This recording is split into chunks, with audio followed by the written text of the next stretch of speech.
여기 차가운 공장 불빛 아래 낡은 식판을 앞에 둔 채 마주 앉은 두 그림자가 있습니다. 쉰을 넘긴 그들의 삶은 한때 번쩍이던 꿈들을 묵묵히 갈아내고 남은 달아빠진 톱니바퀴 같았죠. 이미 한번 찢어진 마음, 다시 사랑을 믿기엔 세상은 너무 냉정하고 스스로에게 허락된 행복은 사치처럼 느껴지는 나이. 공장 식당, 아줌마와 컨테이너 기숙사에서 홀로 밤을 지새우는 아저씨.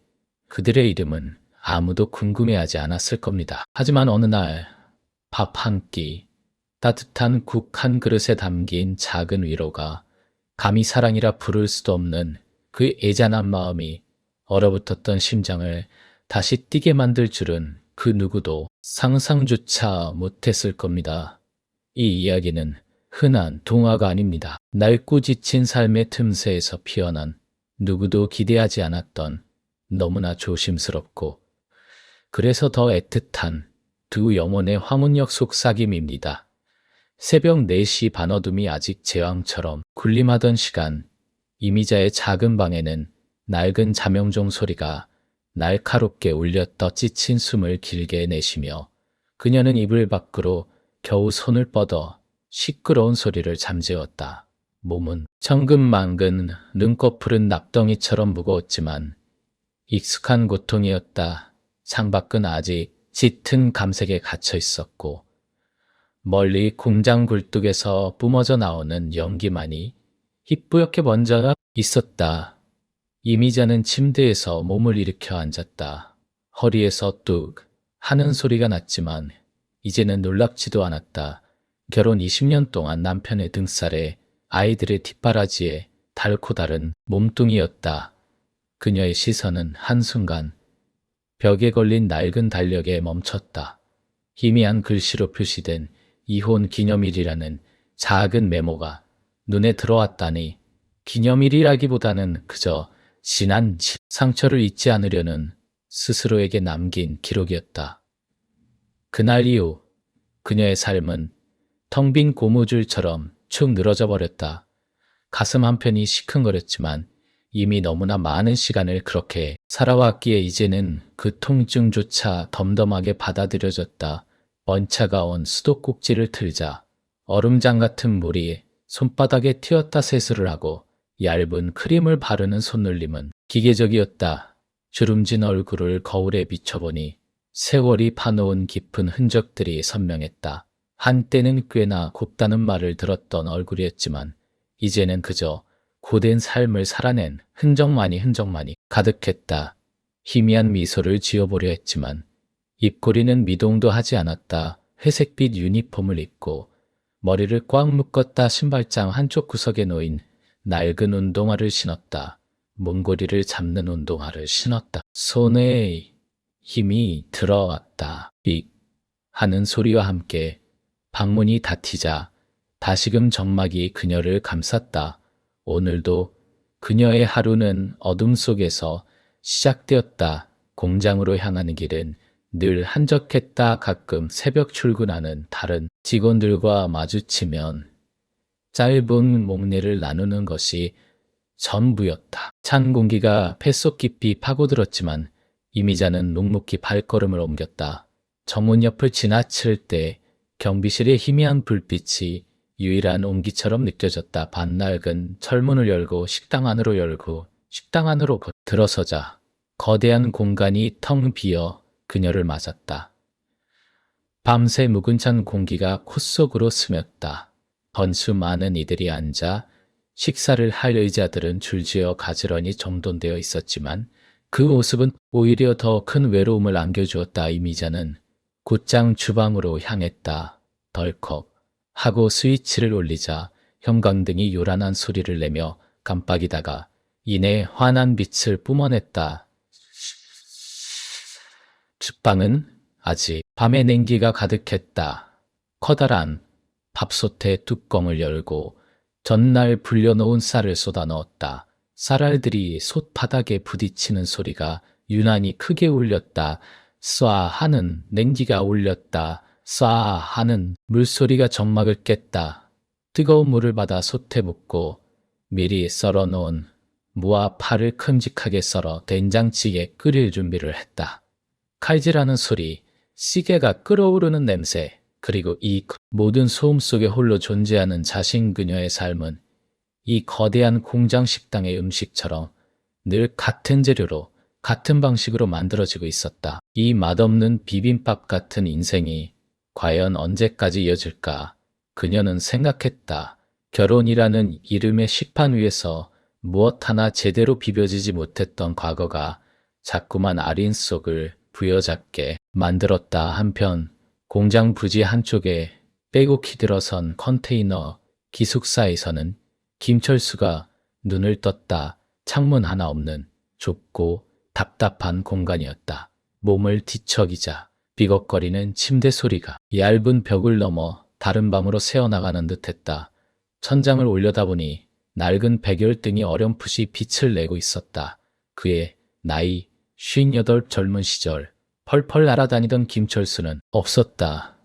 그의 얼굴에는 깊은 주름이 패여 있었고 눈빛은 이미 많은 것을 포기한 듯 흐릿했다. 밤새 꾸었던 꿈은 늘 그랬듯이 형체를 알 수 없는 안개처럼 사라져버렸다. 침대에서 내려와 발을 딛자 차가운 바닥이 맨발에 닿았다.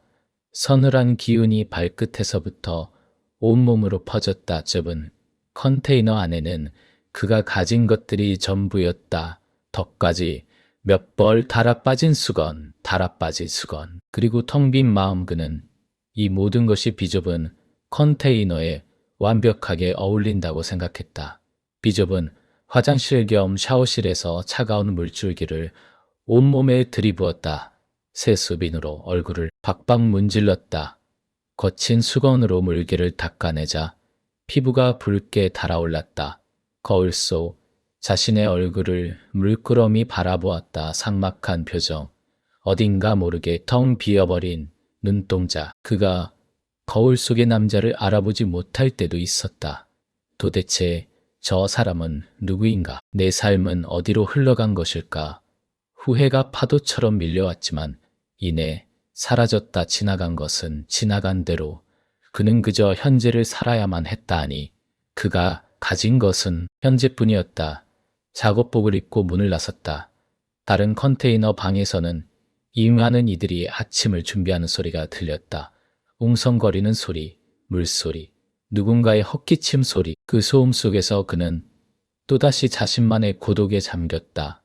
정수기에서 미지근한 물을 한 컵 받아 마시고 식당으로 향했다. 차가운 새벽 공기 속을 걷는 그의 뒷모습은 어딘가 모르게 지쳐 보였다. 등은 약간 굽어 있었고 걸음걸이에서는 삶의 무게가 느껴졌다.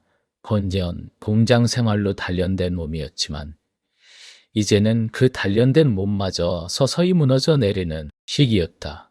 공장 식당 문을 열자 따뜻한 온기와 고소한 밥 냄새가 후각을 자극했다. 벌써 많은 직원들이 줄을 서 있었다. 그는 말없이 줄의 맨 끝에 섰다. 앞 사람의 등에 시선을 고정하고 한참을 기다렸다. 정해진 순서, 정해진 시간, 정해진 장소, 그것이 그의 삶이었다. 드디어 그의 차례가 왔다. 스팀이 피어오르는 배식대 앞에 섰다. 하얀 위생모를 쓴 매식 아주머니가 무심한 표정으로 밥을 퍼주고 있었다. 그녀의 얼굴은 흐릿했다. 너무나 많은 사람들의 얼굴을 보았을 것이고 너무나 많은 식판을 마주했을 것이다. 그녀에게 그는 그저 수많은 식사자 중 한 명일 뿐이었다.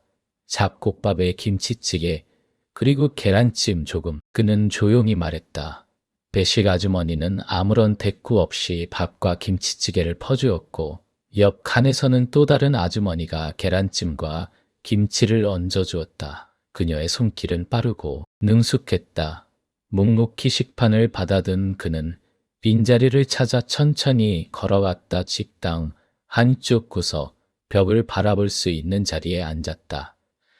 식판 위에는 갓 지은 잡곡밥과 김치찌개, 그리고 김치와 계란찜이 놓여 있었다. 김치찌개에서 피어오르는 매콤한 김이 그의 얼굴을 스쳤다. 숟가락을 들어 밥을 한술 뜨고 김치찌개를 한 모금 마셨다. 따뜻한 국물이 몸속으로 흘러들어가자 얼어붙었던 속이 조금씩 풀리는 듯했다. 맛을 음미하는 대신 그는 그저 허기를 채우기 위해 기계적으로 움직였다. 밥을 먹는 동안 그의 시선은 허공에 머물러 있었다. 이 순간 김철수와 이미자는 같은 공간에 존재했지만 서로의 존재를 인식하지 못했다. 한 명은 밥을 지어내고 다른 한 명은 그 밥을 먹는 그저 일상적인 풍경이었다. 더 쉽게 밥그릇이 부딪히는 소리, 사람들의 낮게 웅성거리는 소리, 그리고 찌개 냄새가 뒤섞인 공간 속에서 두 사람은 각자의 과거와 현재의 고단함 속에 갇힌 채 서로에게 무심하게 스쳐 지나갔다. 아침 식사를 마친 김철수는 빈 식판을 반납대에 올려놓고 말없이 시기에 리언노예어너스 영은 타큰 원너는 다음을 커트였나 하래려 찬 기운이 다시 그의 몸을 감쌌다. 그의 발걸음은 일터로 향하고 있었다. 이미자는 김철수가 놓고 간 식판을 들고 설거지통에 넣었다. 식탁을 닦고 다음 식사를 준비하는 그녀의 손은 분주했지만 그 얼굴에는 여전히 지울 수 없는 그림자가 드리워져 있었다. 오늘도 해는 그렇게 뜨고 두 사람의 텅 빈 하루는 또다시 시작되었다. 어제와 다름없는 메마르는 하루였다. 새벽 4시 반 어둠이 아직 제왕처럼 군림하던 시간, 이미자의 작은 방에는 낡은 잠영종 소리가 날카롭게 울렸다. 덫이 지친 숨을 길게 내쉬며 그녀는 이불 밖으로 겨우 손을 뻗어 시끄러운 소리를 잠재웠다. 몸은 천근만근, 눈꺼풀은 납덩이처럼 무거웠지만 익숙한 고통이었다. 창밖은 아직 짙은 감색에 갇혀 있었고 멀리 공장 굴뚝에서 뿜어져 나오는 연기만이 희뿌옇게 번져 있었다. 이미자는 침대에서 몸을 일으켜 앉았다. 허리에서 뚝 하는 소리가 났지만 이제는 놀랍지도 않았다. 결혼 20년 동안 남편의 등살에 아이들의 뒷바라지에 닳고 다른 몸뚱이였다. 그녀의 시선은 한순간 벽에 걸린 낡은 달력에 멈췄다. 희미한 글씨로 표시된 이혼 기념이라는 작은 메모가 눈에 들어왔다. 아니, 기념일이라기보다는 그저 지난 상처를 잊지 않으려는 스스로에게 남긴 기록이었다. 그날 이후 그녀의 삶은 텅 빈 고무줄처럼 축 늘어져 버렸다. 가슴 한편이 시큰거렸지만 이미 너무나 많은 시간을 그렇게 살아왔기에 이제는 그 통증조차 덤덤하게 받아들여졌다. 버차가온 수도꼭지를 틀자 얼음장 같은 물이 손바닥에 튀었다. 세수를 하고 얇은 크림을 바르는 손놀림은 기계적이었다. 주름진 얼굴을 거울에 비춰보니 세월이 파놓은 깊은 흔적들이 선명했다. 한때는 꽤나 곱다는 말을 들었던 얼굴이었지만 이제는 그저 고된 삶을 살아낸 흔적만이 가득했다. 희미한 미소를 지어보려 했지만 입꼬리는 미동도 하지 않았다. 회색빛 유니폼을 입고 머리를 꽉 묶었다. 신발장 한쪽 구석에 놓인 낡은 운동화를 신었다. 문고리를 잡는 손에 힘이 들어갔다. 삑 하는 소리와 함께 방문이 닫히자 다시금 정막이 그녀를 감쌌다. 오늘도 그녀의 하루는 어둠 속에서 시작되었다. 공장으로 향하는 길은 늘 한적했다. 가끔 새벽 출근하는 다른 직원들과 마주치면 짧은 웅내를 나누는 것이 전부였다. 찬 공기가 폐 속 깊이 파고들었지만 이미자는 묵묵히 발걸음을 옮겼다. 정문 옆을 지나칠 때 경비실의 희미한 불빛이 유일한 온기처럼 느껴졌다. 바사나요가 식당 안으로 열고 식당 안으로 들어서자 거대한 공간이 텅 비어 그녀를 맞았다. 밤새 묵은 찬 공기가 콧속으로 스몄다. 수많은 이들이 앉아 식사를 할 의자들은 줄지어 가지런히 정돈되어 있었지만 그 모습은 오히려 더 큰 외로움을 안겨주었다. 이미자는 곧장 주방으로 향했다. 덜컥 하고 스위치를 올리자 형광등이 요란한 소리를 내며 깜빡이다가 이내 환한 빛을 뿜어냈다. 밤에 냉기가 가득했다. 커다란 밥솥의 뚜껑을 열고 전날 불려놓은 쌀을 쏟아 넣었다. 쌀알들이 솥바닥에 부딪히는 소리가 유난히 크게 울렸다. 덜자 쏴 하는 덜자 쏴 물소리가 정막을 깼다. 뜨거운 물을 받아 솥에 붓고 미리 썰어놓은 무와 파를 큼직하게 썰어 된장찌개 끓일 준비를 했다. 칼질하는 소리, 찌개가 끓어오르는 냄새, 그리고 이 모든 소음 속에 홀로 존재하는 자신 그녀의 삶은 이 거대한 공장 식당의 음식처럼 늘 같은 재료로 같은 방식으로 만들어지고 있었다. 이 맛없는 비빔밥 같은 인생이 과연 언제까지 이어질까?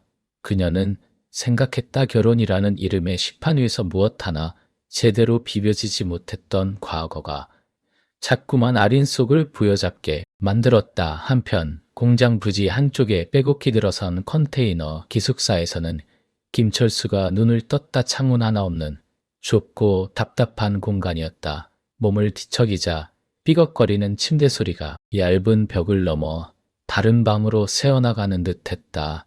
천장을 올려다보니 낡은 백열등이 어렴풋이 빛을 내고 있었다. 그의 나이 58 젊은 시절 펄펄 날아다니던 김철수는 없었다.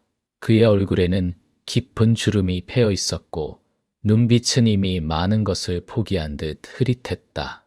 밤새 꾸었던 꿈은 늘 그랬듯이 형체를 알 수 없는 안개처럼 사라져버렸다. 내려와 발을 딛자 차가운 바닥이 맨발에 닿았다. 서늘한 기운이 발끝에서부터 온몸으로 퍼졌다. 덧섭은 컨테이너 안에는 그가 가진 것들이 전부였다.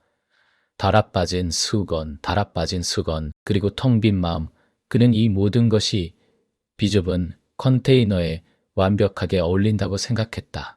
비좁은 화장실 겸 샤워실에서 차가운 물줄기를 온몸에 들이부었다. 세수빈으로 얼굴을 박박 문질렀다. 거친 수건으로 물기를 닦아내자 피부가 붉게 달아올랐다. 거울 속 자신의 얼굴을 물끄러미 바라보았다. 삭막한 표정, 어딘가 모르게 텅 비어버린 눈동자감은 그가 거울 속의 남자를 알아보지 못할 때도 있었다.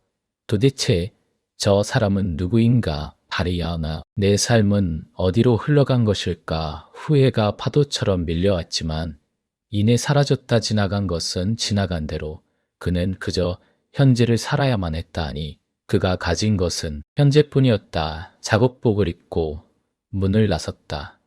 다른 컨테이너 방에서는 이미 많은 이들이 아침을 준비하는 소리가 들렸다. 웅성거리는 소리, 물소리, 누군가의 헛기침 소리. 그 소음 속에서 그는 또다시 자신만의 고독에 잠겼다. 정수기에서 미지근한 물을 한 컵 받아 마시고 식당으로 향했다. 화재가 온 새벽 공기 속을 걷는 그의 뒷모습은 어딘가 모르게 지쳐 보였다. 등은 약간 굽어 있었고 걸음걸이에서는 삶의 무게가 느껴졌다. 수십 년 공장 생활로 단련된 몸이었지만 이제는 그 단련된 몸마저 서서히 무너져 내리는 시기였다. 공장 식당 문을 열자 따뜻한 온기와 고소한 밥 냄새가 후각을 자극했다. 벌써 많은 직원들이 줄을 서 있었다. 그는 말없이 줄의 맨 끝에 섰다. 앞 사람의 등에 시선을 고정하고 한참을 기다렸다. 정해진 순서, 정해진 시간, 정해진 장소. 그것이 그의 삶이었다. 드디어 그의 차례가 왔다. 스팀이 피어오르는 배식대 앞에 섰다. 하얀 위생모를 쓴 매식 아주머니가 무심한 표정으로 밥을 퍼주고 있었다. 그녀의 얼굴은 흐릿했다. 너무나 많은 사람들의 얼굴을 보았을 것이고 너무나 많은 식판을 마주했을 것이다. 그녀에게 그는 그저 수많은 식의사자 중 한 명일 뿐이었다. 잡곡밥에 김치찌개, 그리고 계란찜 조금. 그는 조용히 말했다. 배식 아주머니는 아무런 대꾸 없이 밥과 김치찌개를 퍼주었고 옆 칸에서는 또 다른 아주머니가 계란찜과 김치를 얹어주었다. 그녀의 손길은 빠르고 능숙했다. 묵묵히 식판을 받아든 그는 빈자리를 찾아 천천히 걸어갔다.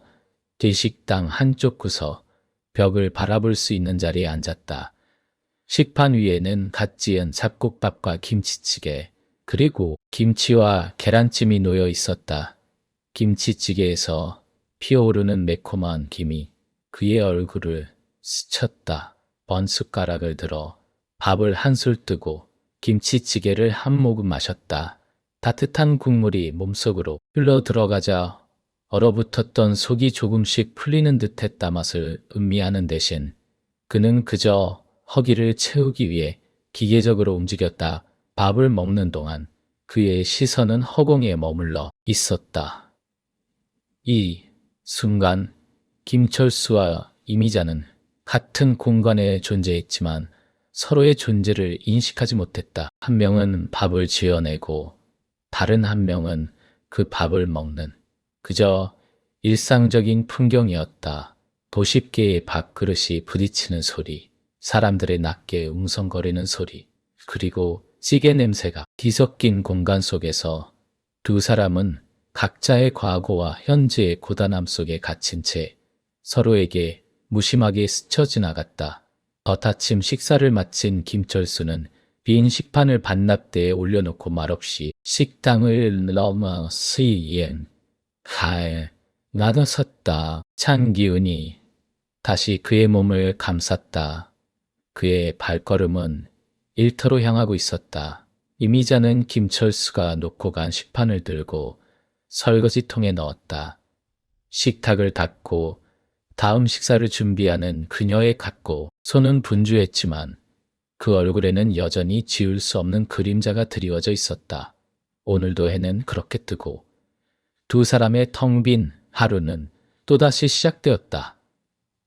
어제와 다름없는 메말은 없는 하루였다. 공장 식당은 늘 똑같은 왁자지껄함으로 가득했다. 정오를 알리는 굉음 같은 사이렌이 먹기가 무섭게 작업복을 입은 직원들이 물밀듯이 밀려들어왔다. 형광등 불빛은 기름때 낀 바닥 위에서 차갑게 반사되었고 습기 찬 공기 속에는 김치찌개의 시큼한 냄새와 돼지, 불고기의 달큰한 향이 뒤섞여 맴돌았다. 이미자는 배식대 뒤에서 바쁘게 움직였다. 해진 앞치마를 두른 채 그녀의 손은 쉴 새 없이 식판 위로 밥을 푸고 국을 뜨고 반찬을 올렸다. 오랜 시간 반복된 동작이었지만 어깨와 손목의 통증은 매일 아침 그녀를 찾아오는 불청객이었다. 그녀의 얼굴에는 감정 없는 무표정이 자리 잡고 있었다. 그것은 단순히 피곤함이 아니라 수많은 이들이 오가는 이 공간 속에서 자신을 지워내는 듯한 텅 빈 얼굴이었다. 누구도 그녀의 눈빛 속에서 빛을 찾으려 애쓰지 않았고 그녀 또한 그럴 기대조차 하지 않았다. 김철수는 배식줄 맨 뒤에 서 있었다. 그의 눈은 본능적으로 배식대 위를 오가는 이미자의 손끝을 쫓았다. 그의 식판이 그녀 앞에 다가오기까지 꽤 오랜 시간이 걸렸다. 무거운 트레이를 들고 한 걸음 한 걸음 내딛는 그의 발걸음은 마치 하루 종일 지고 다닌 컨테이너의 무게만큼이나 무거웠다. 그는 언제나 그랬듯이 그녀가 밥을 퍼주고 국을 담아주는 모습을 말없이 지켜보았다. 그의 몫으로 돌아온 식판에는 다른 이들의 것과 다를 바 없는 평범한 식사가 담겨 있었다. 하지만 그 순간 그녀의 손이 미끄러지며 김치 접시가 균형을 잃고 기울어지는 것을 보았다. 빨간 양념이 튀어오르기 직전 김철수의 왼손이 반사적으로 튀어나갔다. 그의 넓적한 손이 접시에 가장자리를 받쳐 들었다. 간발의 차이로 김치는 바닥에 떨어지는 것을 면했다. 아무도 눈치채지 못할 만큼 짧은 순간이었다. 어머! 이미자의 입에서 작은 탄성이 새어나왔다. 그녀의 눈동자가 김철수의 얼굴로 향했다. 오랜 시간 수많은 얼굴들을 그저 지나치는 풍경처럼 보아왔던 그녀였다. 하지만 그의 눈은 차가운 공장 불빛 아래서도 어딘가 아련하고 깊은 빛을 남고 있었다. 감사합니다. 그녀의 목소리는 작게 거의 속삭이듯이 흘러나왔다. 낯선 상황에 대한 당황스러움과 뜻밖의 도움에 대한 고마움이 뒤섞인 목소리였다. 김철수는 말없이 고개를 살짝 숙였다. 그의 얼굴에는 아무런 표정도 떠오르지 않았다. 굳은 살 박힌 손을 거두고 그는 자기 식판을 들고 빈자리를 찾아 걸어갔다. 능 뒤에서 이미자의 시선이 짧게 자신을 훑는 것을 어렴풋이 느꼈지만 그는 뒤돌아보지 않았다. 땅 한쪽 구석 창문 없는 벽에 기댄 테이블에 앉은 김철수는 플라스틱 수저를 쥐었다. 그는 밥알이 굳어가는 것을 개의치 않고 천천히 씹었다. 그의 시선은 다시 배식대 쪽으로 향했다. 이미자는 다시 바쁜 손놀림으로 돌아가 있었다. 그녀의 뒤로 보이는 창문은 창살로 막혀 있었고 그 너머에는 회색빛 공장 건물들이 병풍처럼 서 있었다. 그녀의 어깨는 늘 조금은 움츠러든 듯 보였다. 바짝 세상의 모든 짐을 혼자 짊어진 사람처럼 철수는 따뜻한 미역국을 한 숟갈 떠먹었다. 밍밍한 국물 맛이었지만 이상하게도 목구멍을 타고 넘어가는 온기가 그의 얼어붙은 마음속 어딘가를 건드리는 듯했다. 그는 문득 이미자의 손을 떠올렸다. 투박하고 거칠었지만 그 순간 김치 접시를 지탱하던 손은 왠지 모르게 불안정해 보였다. 그 손이 얼마나 많은 설거지와 칼질을 견뎌왔을까? 그 손으로 들어 올렸던 삶의 무게는 또 얼마나 무거웠을까? 그의 가슴 속에서 희미한 공명이 일었다. 그것은 연민이었을까? 아니면 어딘가에서 본 듯한 자신의 모습 때문이었을까? 식사가 끝날 무렵 이미자는 잠시 틈을 내어 주방 안쪽으로 들어가 물을 마셨다. 작은 컵을 쥔 그녀의 어깨가 축 늘어져 있었다. 그녀는 흐릿한 거울 속 자신의 얼굴을 물끄러미 바라보았다. 주름진 눈가와 입가, 푸석한 피부 청춘의 한 조각도 남아있지 않은 얼굴이었다. 그녀는 거울 속 자신에게서 오래전에 잃어버린 한때는 빛나던 소녀의 모습을 찾아 헤맸다. 그러나 거울은 오직 지친 중년 여성의 모습만을 비출 뿐이었다. 그녀의 눈빛이 흔들렸다. 오래전 헤어진 남편, 그리고 이따금씩 걸려오는 아들의 냉랭한 목소리, 혼자 버텨내야 했던 삶의 무게가 순간 가슴을 짓눌렀다. 그녀는 눈을 질끈 감았다. 뻔히내 짧은 한숨과 함께 다시 식당으로 돌아왔다. 김철수는 이미 그의 식판을 반납하고 식당 문을 향해 걷고 있었다. 그녀는 멀어져가는 그의 뒷모습을 잠시 바라보았다. 그의 어깨도 왠지 모르게 쓸쓸해 보였다. 밤밭이 자신과 비슷한 무게의 짐을 짊어지고 가는 사람처럼 그는 이미 식당 문을 나서기 직전이었다. 그때 이미자가 자신도 모르게 목소리를 냈다. 저기요. 저녁에도 나오시죠. 식당 문이 닫히기 전 김철수가 걸음을 멈추고 뒤를 돌아보았다. 어둠이 내리기 시작하는 창밖과 차가운 식당 불빛 아래 그녀는 여전히 배식대 앞에 서 있었다. 그녀의 손은 고무장갑 위로 물기를 닦고 있었다. 네. 김철수는 짧게 답했다. 낮은 목소리였지만 그의 목소리에는 낮과는 다른 미묘한 떨림이 있었다. 오늘 저녁엔 제육볶음이에요. 이미자는 왠지 모르게 한마디 덧붙였다. 별 의미 없는 말이었다. 오늘 저녁 메뉴를 알려주는 것일 뿐이었다. 하지만 그녀의 입술 끝에 아주 희미한 미소가 걸렸다. 마치 먼 옛날 누군가에게 저녁 식사를 준비해 주었던 따뜻한 기억이라도 떠올린 것처럼 김철수의 눈빛이 그녀의 얼굴 위에서 잠시 멈췄다. 그는 그녀의 희미한 미소에서 어딘가 자신과 닮은 외로움의 그림자를 보았다. 그것은 오랜 시간 굳어져 있던 마음의 벽에 아주 미세한 균열을 만드는 순간이었다.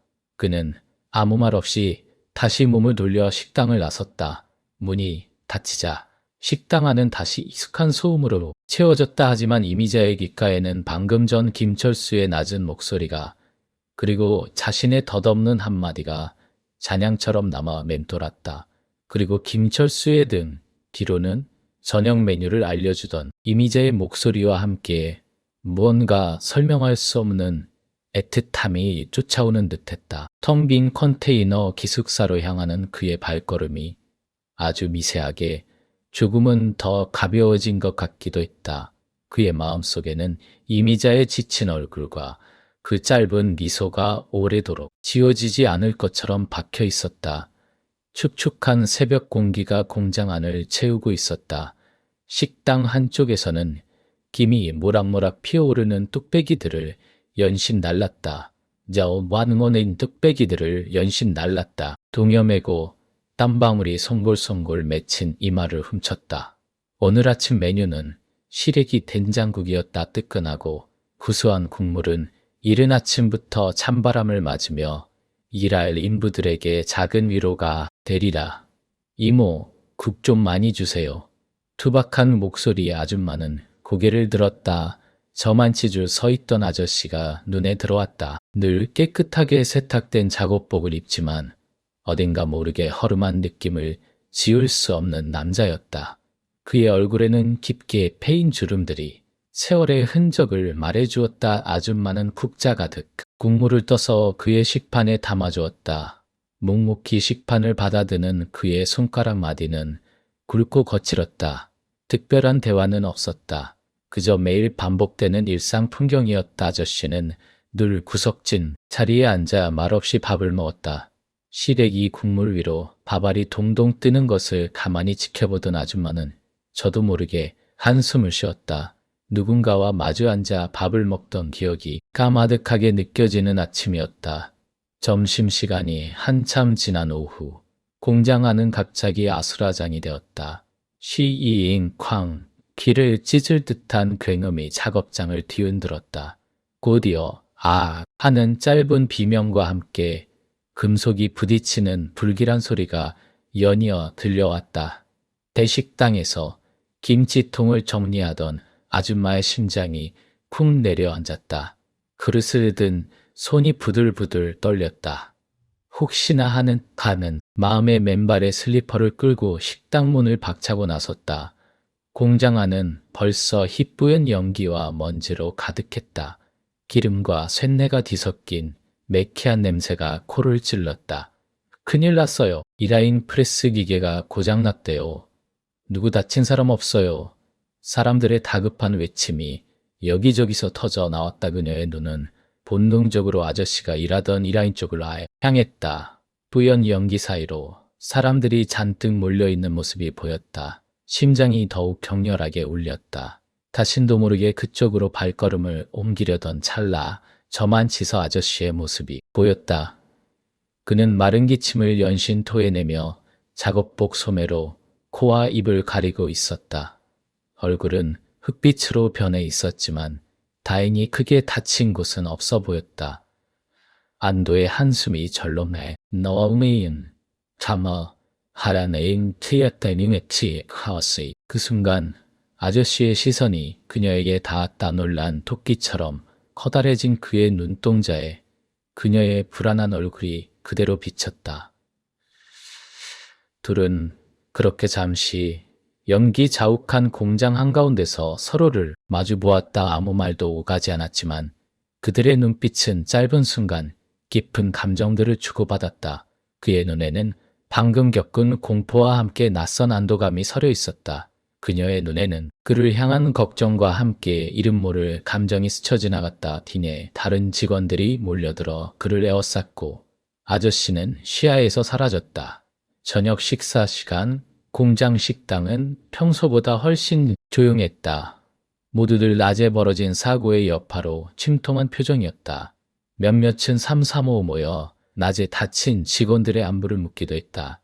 아줌마는 평소처럼 배식대 뒤에 서 있었지만 자꾸만 시선이 문 쪽으로 향했다. 아저씨는 보이지 않았다. 혹시 몸이 안 좋은 건가? 아니면 낮에 너무 놀라서 입맛이 없는 건가? 별의별 생각이 머릿속을 헤집었다. 결국 그날이 저녁 아저씨는 식당에 나타나지 않았다. 날 아침 아저씨는 평소보다 늦게 식당에 나타났다. 어젯밤 제대로 잠들지 못한 듯 그의 눈 밑에는 거뭇한 그림자가 드리워 있었다. 아줌마는 아무 말 없이 그에게 국그릇을 건넸다. 그의 식판에는 유독 반찬이 적어 보였다. 그는 여전히 말없이 식판을 받아들고 구석진 자리로 향했다. 그의 발걸음은 어제보다 한결 더 무거워 보였다. 아줌마는 배식대를 나와 조심스럽게 그에게 다가갔다. 아저씨, 낮에 많이 놀랐죠? 그의 앞에 쭈그려 앉아 눈을 맞추며 작게 속삭였다 쓰인 고개를 들었다. 그의 눈에 어제와 같은 흔들림이 담겨 있었다. 어휴, 죽는 줄 알았어요. 그의 목소리는 평소보다 훨씬 거칠고 메말라 있었다. 그는 젓가락으로 밥알을 휘젓기만 할 뿐 좀처럼 입에 대지 못했다. 국물이라도 좀 뜨세요. 뜨끈한 거 먹으면 속이 좀 풀릴 거예요. 아줌마는 그릇에 남아있던 국물을 조심스럽게 그의 식판에 부어주었다. 그리고는 자신의 배식용 쟁반에서 작은 깍두기 접시를 꺼내 그의 식판 옆에 놓았다. 이거 제가 어제 새로 담근 거예요. 매콤한 게 입맛 돌게 할 겁니다. 아저씨는 깍두기 접시를 멍하니 바라보았다. 그의 얼굴에 희미한 미소가 번졌다. 그것은 오랫동안 잊고 지냈던 온기가 그의 차가운 마음에 스며드는 순간이었다. 그는 깍두기 한 조각을 집어 입에 넣었다. 새콤달콤 매콤한 맛이 혀끝을 자극했다. 맛있네요. 작은 소리가 그의 입에서 흘러나왔다. 아줌마는 아무 말 없이 그의 어깨를 두드려 주었다. 그의 굳었던 어깨가 조금은 풀리는 듯했다. 괜찮을 거예요. 다 잘 될 겁니다. 그녀의 목소리는 너무나 조용해서 마치 바람결에 실려온 속삭임 같았다. 그녀의 따뜻한 손길이 그의 작업복 위로 전해졌다. 그 순간 아저씨의 눈가가 살짝 붉어졌다. 그는 고개를 숙여 흐릿해지는 시야를 감추려 했다. 어쩌면 너무 오랫동안 혼자 감당해야 했던 삶의 무게가 타인의 작은 위로 앞에서 터져 나오려 하는 것 같았다. 그는 애써 목소리를 가다듬으며 말했다. 고맙습니다. 이모. 그는 식당 아줌마라는 호칭 대신 이모라는 더 친근한 호칭을 사용했다. 그 호칭은 그의 마음속에서 뭔가 변화가 시작되었음을 암시했다. 아줌마는 말없이 그의 옆에 잠시 더 앉아 있었다. 서로에게 기대어 앉은 것도 아니었고 특별한 대화가 오간 것도 아니었다. 그저 조용히 따뜻한 온기만을 나누고 있었다. 공장 안의 소음이 멀리서 들려왔지만 그들의 작은 공간만큼은 고요했다. 그녀는 그의 텅 빈 식판을 보았다. 국물까지 말끔히 비워져 있었다. 조금 전까지 그를 짓누르던 어두운 기운이 한결 가벼워진 듯 보였다. 잣자리에서 일어선 아줌마는 배식대로 돌아갔다. 그녀의 등 뒤로 아저씨의 시선이 따라왔다. 그녀는 배식대 너머로 흘러나오는 깍두기 냄새를 맡았다. 매콤하면서도 달큼한 냄새의 그녀의 마음속에도 오래된 잊었던 감정의 조각들이 서서히 되살아나고 있었다. 그것은 마치 차가운 겨울 흙 속에서 작은 새싹이 고개를 내미는 것처럼 조심스럽고도 생경한 느낌이었다. 어쩌면 아저씨에게서 느꼈던 위로가 사실은 자신에게도 필요했던 것은 아니었을까. 그날 저녁 아줌마는 퇴근길에 작은 마트에 들러 맥주 2캔을 샀다. 평소에는 마시지도 않던 술이었다. 시원한 맥주 한 모금을 마시자 목구멍으로 넘어가는 시큼 쌉쌀한 맛이 묘하게 위로가 되었다. 그녀는 오랜만에 컨테이너 기숙사 쪽을 바라보았다. 어둠 속에 불빛 하나가 외로이 빛나고 있었다. 그 안에 아저씨가 있을 터였다. 그의 하루는 어땠을까?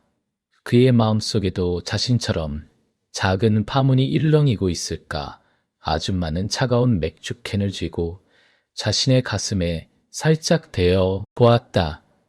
당이야면 반이나무는 긴 켜고 허여마 섬기클 타고 가슴 깊이 스며들었다.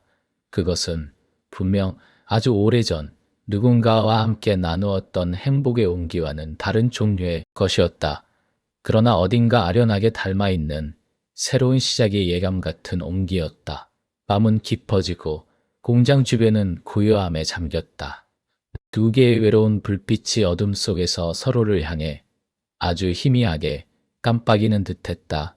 축축한 새벽 공기가 공장 안을 채우고 있었다. 식당 한쪽에서는 김이 모락모락 피어오르는 뚝배기들을 연신 날랐다.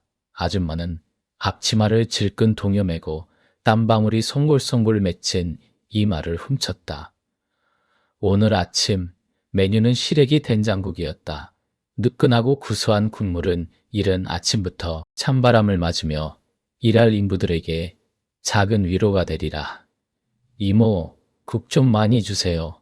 투박한 목소리의 아줌마는 고개를 들었다. 저만치 줄 서 있던 아저씨가 눈에 들어왔다. 늘 깨끗하게 세탁된 작업복을 입지만 어딘가 모르게 허름한 느낌을 지울 수 없는 남자였다. 그의 얼굴에는 깊게 패인 주름들이 세월의 흔적을 말해주었다. 아줌마는 국자 가득한 국물을 떠서 그의 식판에 담아주었다. 묵묵히 식판을 받아드는 그의 손가락 마디는 굵고 거칠었다. 특별한 대화는 없었다. 그저 매일 반복되는 일상 풍경이었다. 아저씨는 늘 구석진 자리에 앉아 말없이 밥을 먹었다. 시래기 국물 위로 밥알이 동동 뜨는 것을 가만히 지켜보던 아줌마는 저도 모르게 한숨을 쉬었다. 누군가와 마주 앉아 밥을 먹던 기억이 까마득하게 느껴지는 아침이었다. 점심시간이 한참 지난 오후, 공장 안은 갑자기 아수라장이 되었다. 쉬이잉 환기를 찢을 듯한 굉음이 작업장을 뒤흔들었다. 곧이어 악 하는 짧은 비명과 함께 금속이 부딪히는 불길한 소리가 연이어 들려왔다. 된 식당에서 김치통을 정리하던 아줌마의 심장이 쿵 내려앉았다. 그릇을 든 손이 부들부들 떨렸다. 혹시나 하는 마음의 맨발에 슬리퍼를 끌고 식당 문을 박차고 나섰다. 공장 안은 벌써 희뿌연 연기와 먼지로 가득했다. 기름과 쇳내가 뒤섞인 매캐한 냄새가 코를 찔렀다. 큰일 났어요. 이라인 프레스 기계가 고장났대요. 누구 다친 사람 없어요.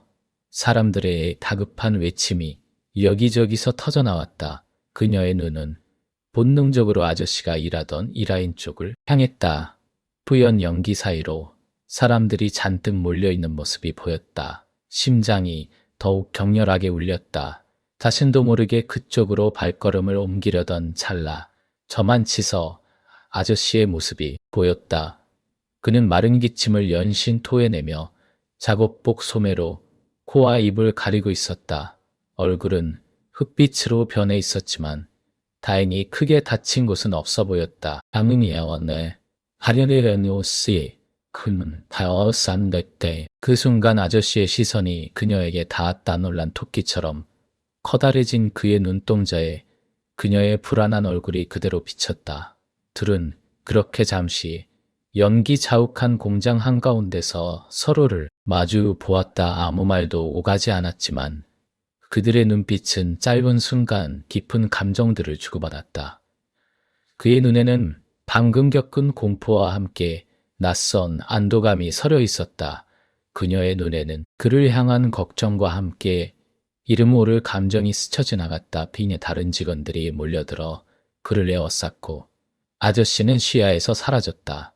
저녁 식사 시간, 공장 식당은 평소보다 훨씬 조용히 했다. 모두들 낮에 벌어진 사고의 여파로 침통한 표정이었다. 몇몇은 삼삼오오 모여 낮에 다친 직원들의 안부를 묻기도 했다. 아줌마는 평소처럼 배식대 뒤에 서 있었지만 자꾸만 시선이 문 쪽으로 향했다. 아저씨는 보이지 않았다. 혹시 몸이 안 좋은 건가? 아니면 낮에 너무 놀라서 입맛이 없는 건가?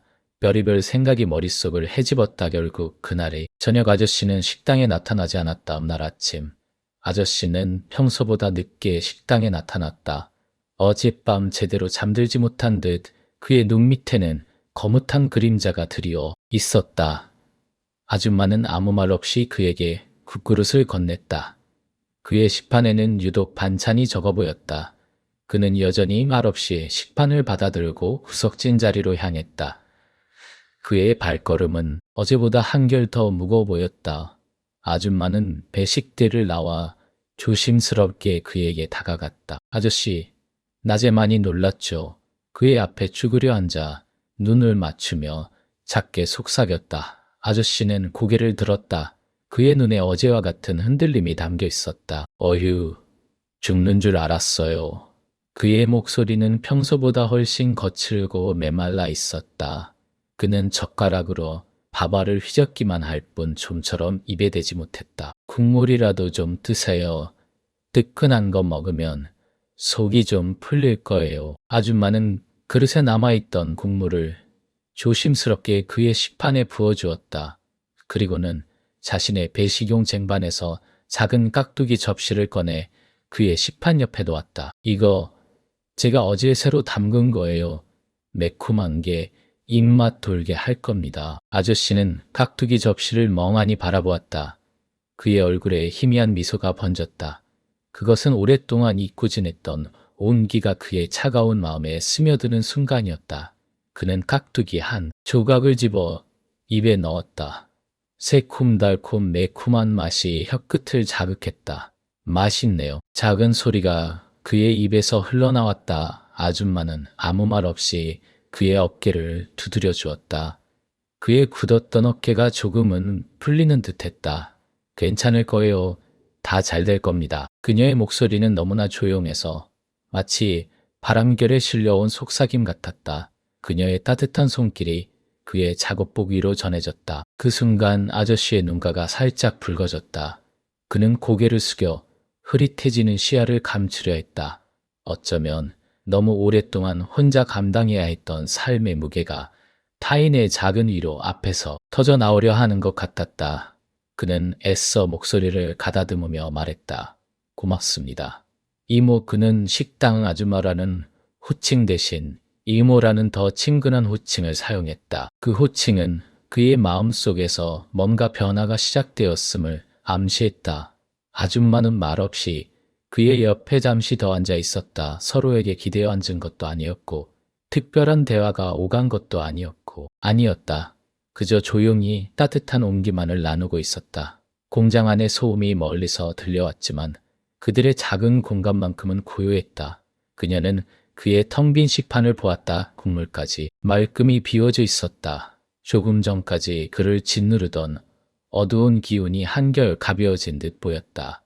벗자리에서 일어선 아줌마는 배식대로 돌아갔다. 그녀의 등 뒤로 아저씨의 시선이 따라왔다.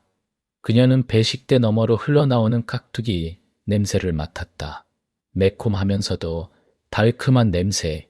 그녀의 마음속에도 오래된 잊었던 감정의 조각들이 서서히 되살아나고 있었다. 그것은 마치 차가운 겨울 흙 속에서 작은 새싹이 고개를 내미는 것처럼 조심스럽고도 생경한 느낌이었다. 어쩌면 아저씨에게서 느꼈던 위로가 사실은 자신에게도 필요했던 것은 아니었을까. 그날 저녁 아줌마는 퇴근길에 작은 마트에 들러 맥주 2캔을 샀다.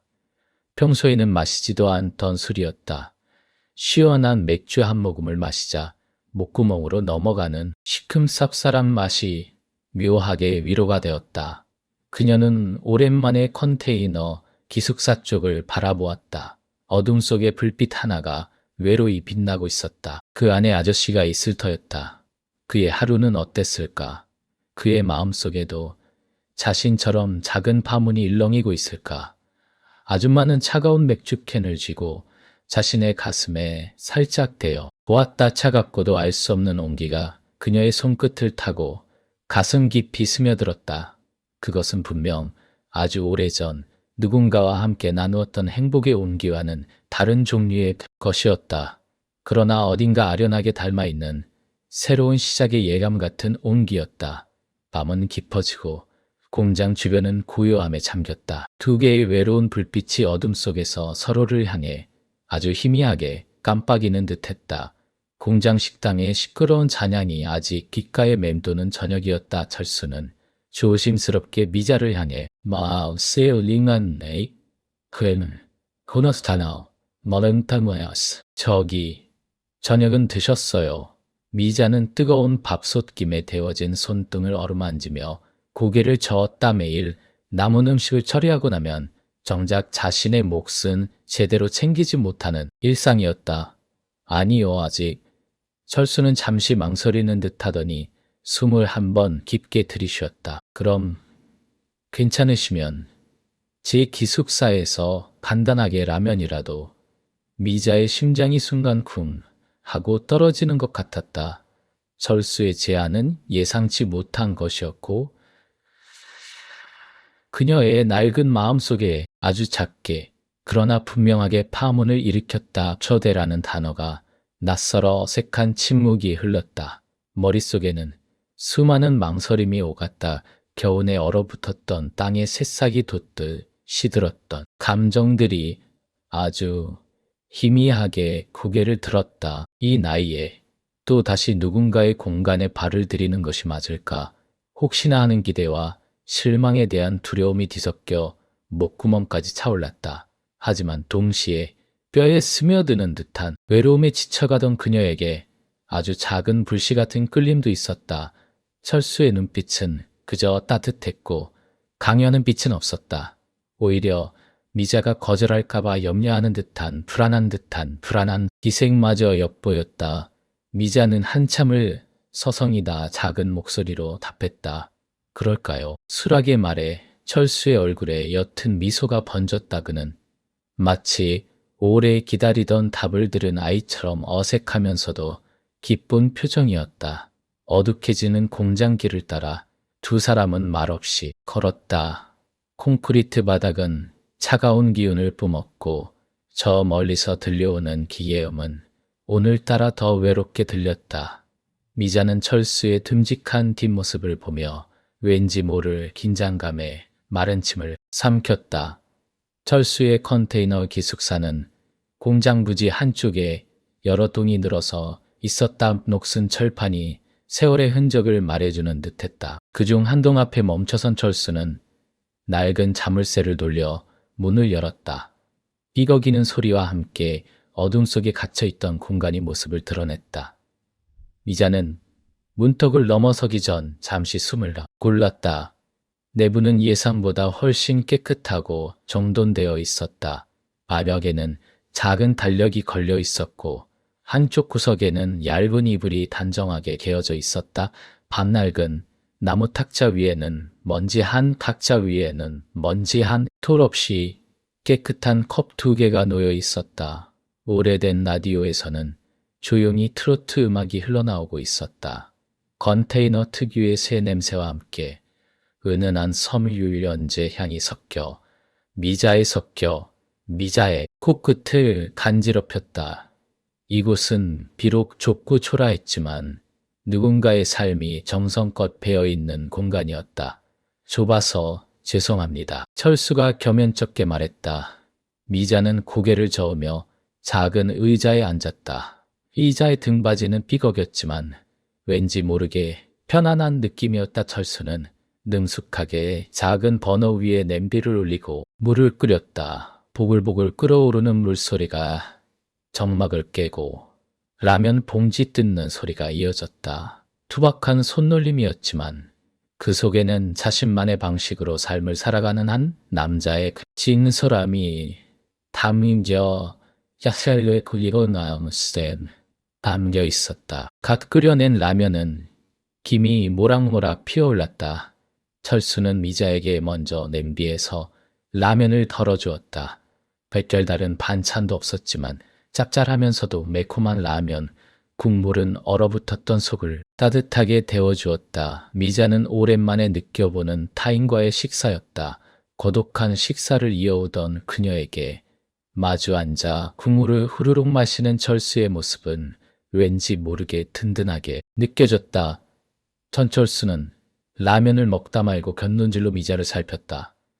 그녀가 편안함을 느끼는지 불편해하지 않는지 조용히 살피는 듯했다. 맛있어요. 미자가 작은 목소리로 말했다. 전철수의 얼굴에 다시 한번 옅은 미소가 번졌다. 식사를 마친 후 철수는 작은 포트에서 물을 끓여 믹스커피 2잔을 내왔다. 향긋한 커피향이 컨테이너 안을 채웠다. 두 사람은 탁자를 사이에 두고 앉았다. 왠지 모를 어색함이 다시 찾아왔지만 방금 나눈 따뜻한 식사가 그 벽을 조금은 허물어뜨린 듯했다. 여긴 혼자 사신 지 얼마나 되셨어요? 미자가 조심스럽게 물었다. 철수는 먼 산을 바라보는 듯 천천히 대답했다. 공장 다니면서부터니까 10년이 좀 넘었네요. 그의 목소리에는 지난 세월의 무게가 실려 있었다. 미자는 철수의 말에 자신의 지난 날들을 떠올렸다. 그녀 또한 혼자 지내온 시간이 길었다. 저는 이혼하고 한 15년 됐네요. 다크카에 이혼하고 한 15년 됐네요. 미자가 자기도 모르게 털어놓았다. 오랜 시간 누구에게도 말하지 않았던 자신의 상처가 불쑥 튀어나온 것에 그녀 스스로도 놀랐다. 철수는 고개를 끄덕일 뿐 그녀의 말에 어떤 판단도 하지 않았다. 그저 조용히 들어주었다. 그 침묵이 미자에게는 오히려 위로가 되었다. 저도 비슷합니다. 철수가 덤덤하게 말했다. 사고로 아내를 잃고 나서 자식들 키워내느라 정신없이 살았죠. 그의 목소리에는 슬픔보다는 지난 삶의 덤덤한 회한이 묻어 있었다. 미자는 철수의 말에 가슴 한쪽이 아릿해지는 것을 느꼈다. 자신과 비슷한 상처를 안고 살아온 사람이었다는 사실이 묘한 동질감과 함께 연민을 불러일으켰다. 자식들은 잘 살고요? 미자가 물었다. 다들 제 목건사하며 살죠. 철수는 희미하게 웃었다. 가끔 전화 오면 다행이고 안 와도 그러려니 합니다. 각자 자기 삶 사는 거니까요. 그의 말에는 외로움이 묻어났지만 동시에 그 외로움을 기꺼이 받아들인 사람의 단단함도 느껴졌다. 미자는 자신의 아이들을 떠올렸다. 성장해서 독립한 아이들과의 관계는 언제나 복잡 미묘했다. 서로에게 상처 주지 않으려 조심하는 만큼 오히려 더 멀어지는 것 같은 기분이었다. 우리도 비슷하네요. 미자가 나지막이 말했다. 자식들 다 키우고 나니 정작 제 삶은 없어진 것 같고. 철수는 고개를 끄덕였다. 그의 눈빛에는 이해와 공감이 가득했다. 그는 미자의 손에 든 커피잔을 물끄러미 바라보았다. 사는 게 다 그렇지요. 뭘 다시 시작하기도 늦은 것 같고 그냥 이렇게 흘러가는 대로. 그래도 가끔은 이렇게 누가 옆에 있는 게 좋네요. 미자는 자신도 모르게 속마음을 털어놓았다. 철수의 얼굴에 미미한 변화가 스쳤다. 그의 눈동자가 흔들리는 것을 미자는 똑똑히 보았다. 갓 컨테이너 밖에서는 밤벌레 소리가 희미하게 멍멍하게 내인 참아 흔들군을 들려왔다. 두 사람 사이에는 또다시 침묵이 흘렀지만 이번에는 어색함이 아니었다. 서로의 삶의 무게를 이해하는 깊고 따뜻한 침묵이었다. 작은 공간은 두 사람의 지친 영혼을 감싸 안는 듯했다.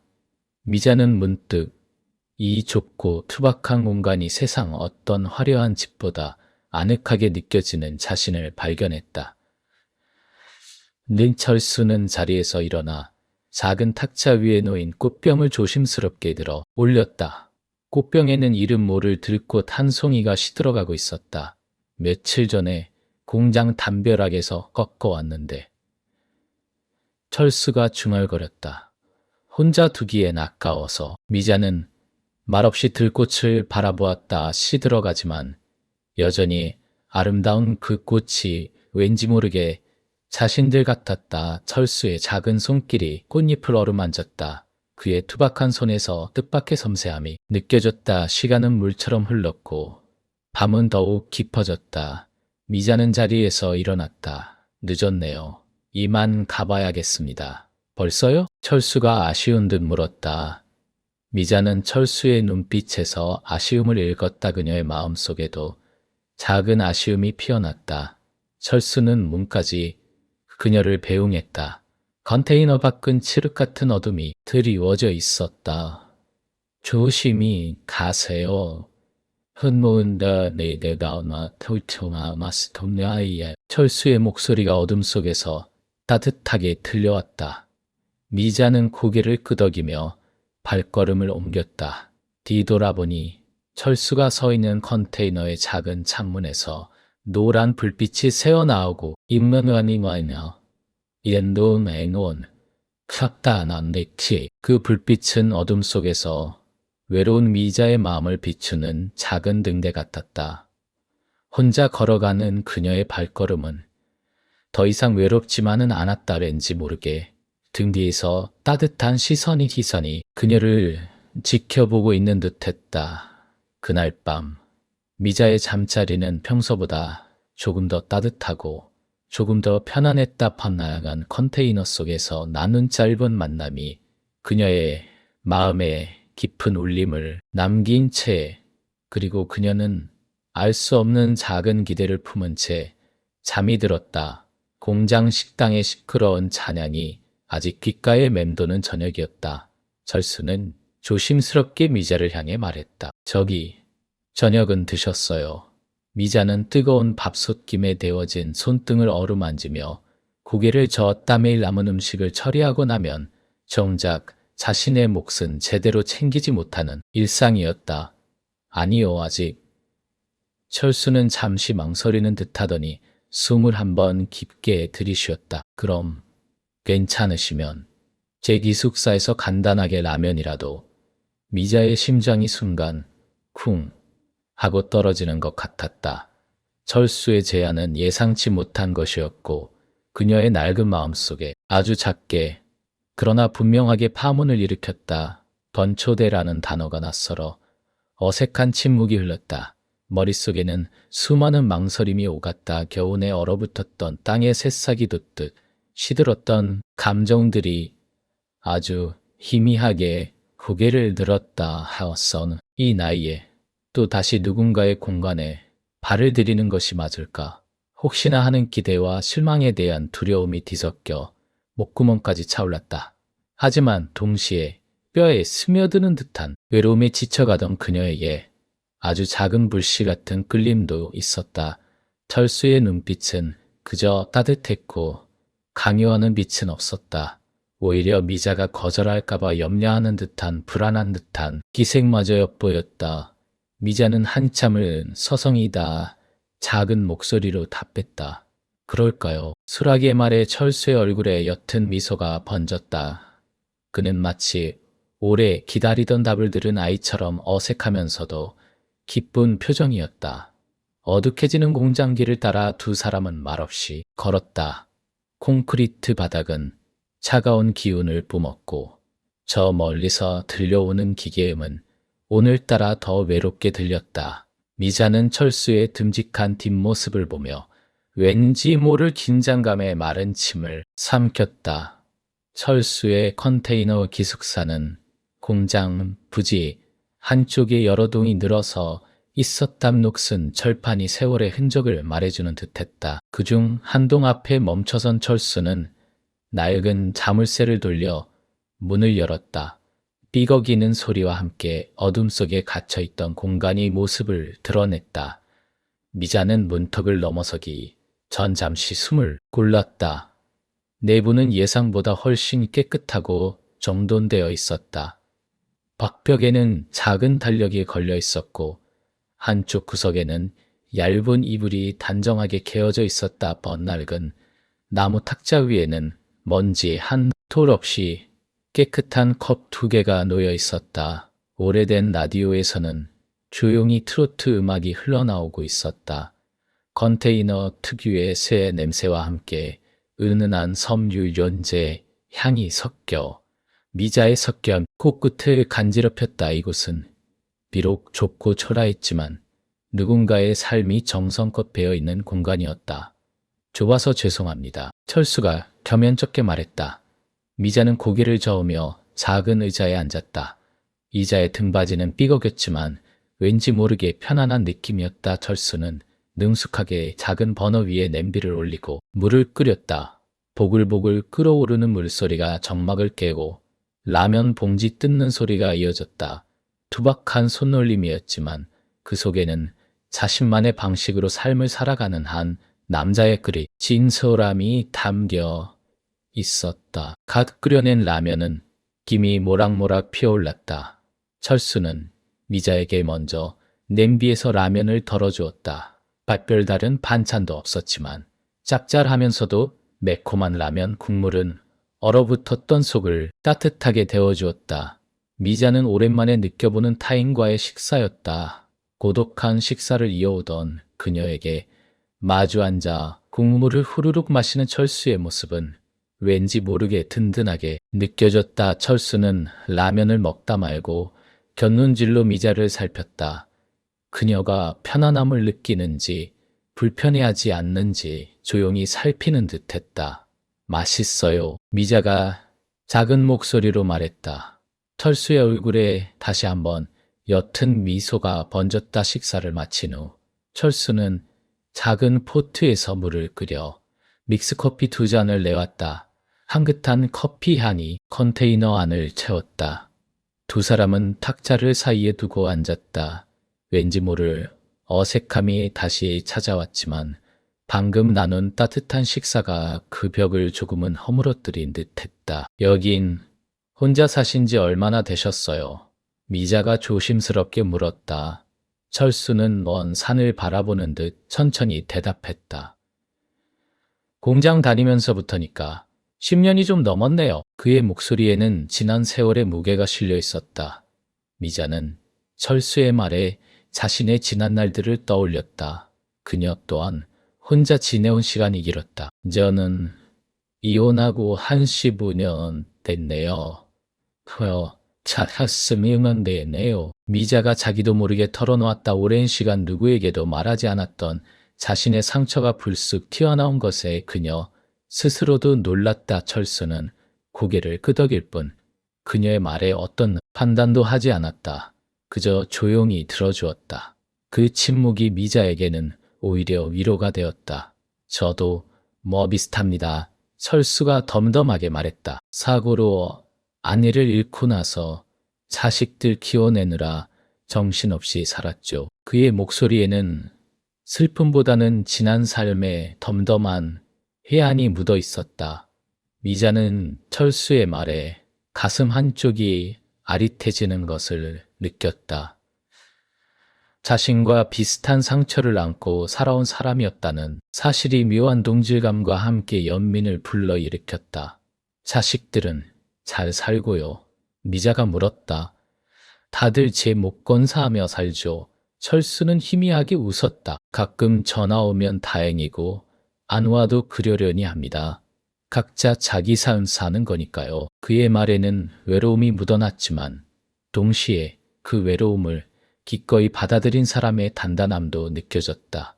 미자는 자신의 아이들을 떠올렸다. 성장해서 독립한 아이들과의 관계는 언제나 미묘했다. 서로에게 상처 주지 않으려 조심하는 만큼 오히려 더 멀어지는 것 같은 기분이었다. 우리도 비슷하네요. 미자가 나지막이 말했다. 자식들 다 키우고 나니 정작 제 삶은 없어진 것 같고. 철수는 고개를 끄덕였다. 그의 눈빛에는 이해와 공감이 가득했다. 그는 미자의 손에 든 커피잔을 물끄러미 바라보았다. 사는 게 다 그렇지요. 뭘 다시 시작하기도 늦은 것 같고 그냥 이렇게 흘러가는 대로. 그래도 가끔은 이렇게 누가 옆에 있는 게 좋네요. 미자는 자신도 모르게 속마음을 털어놓았다. 털철수의 얼굴에 미미한 변화가 스쳤다. 그의 눈동자가 흔들리는 것을 미자는 똑똑히 보았다. 컨테이너 밖에서는 밤벌레 소리가 희미하게 닝엉으세은 들리아있냐. 저여자 들려온 못하오스. 두 사람 사이에는 또다시 침묵이 흘렀지만 이번에는 어색함이 아니었다. 서로의 삶의 무게를 이해하는 깊고 따뜻한 침묵이었다. 작은 공간은 두 사람의 지친 영혼을 감싸 안는 듯했다. 미자는 문득 이 좁고 투박한 공간이 세상 어떤 화려한 집보다 아늑하게 느껴지는 자신을 발견했다. 철수는 자리에서 일어나 작은 탁자 위에 놓인 꽃병을 조심스럽게 들어 올렸다. 꽃병에는 이름 모를 들꽃 한 송이가 시들어가고 있었다. 며칠 전에 공장 담벼락에서 꺾어 왔는데 철수가 중얼거렸다. 혼자 두기엔 아까워서. 미자는 말없이 들꽃을 바라보았다. 시들어가지만 여전히 아름다운 그 꽃이 왠지 모르게 자신들 같았다. 박철수의 작은 손길이 꽃잎을 어루만졌다. 그의 투박한 손에서 뜻밖의 섬세함이 느껴졌다. 시간은 물처럼 흘렀고 밤은 더욱 깊어졌다. 미자는 자리에서 일어났다. 늦었네요. 이만 가봐야겠습니다. 벌써요? 철수가 아쉬운 듯 물었다. 미자는 철수의 눈빛에서 아쉬움을 읽었다. 그녀의 마음속에도 작은 아쉬움이 피어났다. 철수는 눈까지 그녀를 배웅했다. 테이너 밖은 칠흑 같은 어둠이 드리워져 있었다. 조심히 가세요. 철수의 목소리가 어둠 속에서 따뜻하게 들려왔다. 미자는 고개를 끄덕이며 발걸음을 옮겼다. 뒤돌아보니 철수가 서 있는 컨테이너의 작은 창문에서 노란 불빛이 새어나오고 있어야 됐네. 한국은 너 그월 카스터만 하임체네. 그 불빛은 어둠 속에서 외로운 미자의 마음을 비추는 작은 등대 같았다. 혼자 걸어가는 그녀의 발걸음은 더 이상 외롭지만은 않았다. 왠지 모르게 등 뒤에서 따뜻한 시선이 그녀를 지켜보고 있는 듯했다. 그날 밤 미자의 잠자리는 평소보다 조금 더 따뜻하고 조금 더 편안했다. 밤낡은 컨테이너 속에서 나눈 짧은 만남이 그녀의 마음에 깊은 울림을 남긴 채 그리고 그녀는 알 수 없는 작은 기대를 품은 채 잠이 들었다. 공장 식당의 이른 아침은 언제나 습기와 열기 그리고 밤 냄새로 가득했다. 이미자는 김이 무럭무럭 피어오르는 국솥 앞에서 커다란 국자를 휘젓고 있었다. 콩나물국 특유의 시원한 냄새가 코끝을 간지렸지만 왠지 모르게 마음은 자꾸만 가라앉았다. 며칠 전부터 느껴지는 이상한 시선 때문이었다. 식판을 들고 지나가는 직원들의 눈빛이 전과는 달랐다. 어떤 이는 노골적으로 흘끔거렸고 어떤 이는 어색하게 시선을 피했으며 어떤 이는 옆 사람과 작은 목소리로 속삭였다. 등 뒤에 따가운 시선이 박히는 듯한 불쾌한 기분이었다. 끼미 서린 유리창 너머로 회색빛 공장 건물이 희미하게 보였다. 그 안에서 돌아가는 기계 소리가 마치 자신을 비웃는 것처럼 들렸다. 아줌마, 오늘 국은 좀 싱거운데? 박씨 아줌마가 시판을 내밀며 툭 던지듯 말했다. 평소라면 능청스럽게 농담을 주고받았을 그녀의 목소리에는 묘한 비꼼이 섞여 있었다. 아, 그래요. 간은 맞췄는데 혹시 입맛이 없으신가? 이미자는 애써 미소 지으며 대답했다.